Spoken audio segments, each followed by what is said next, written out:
Chhota Udepur police station ખાતે probational DYSP Ravirajsinh પરમારના અધ્યક્ષસ્થાને આગામી દિવસોમાં આવનાર બકરી ઈદ સહિત હિન્દુ મુસ્લિમ સમાજના તહેવારોને ધ્યાનમાં રાખી શાંતિ સમિતિની બેઠક યોજાઈ। આગામી દિવસોમાં આવનાર મુસ્લિમ સમાજનો બકરી ઈદના પર્વની ઉજવણી સરકારની માર્ગદર્શિકા મુજબ કરવાનો અનુરોધ કરવામાં આવ્યો હતો।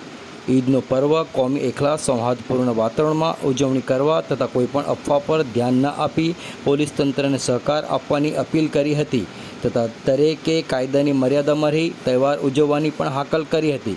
હિન્દુ મુસ્લિમ સમાજના તહેવારો કોમી એકતા અને ભાઈચારાથી ઉજવાય છે તે બાબત ઉપર ખાસ ભાર મૂક્યો હતો। આ પ્રસંગે ઉપસ્થિત સામાજિક આગેવાનોએ તમામ સૂચનો સાંભળી પૂરતો સહકાર આપવાની ખાતરી આપી હતી।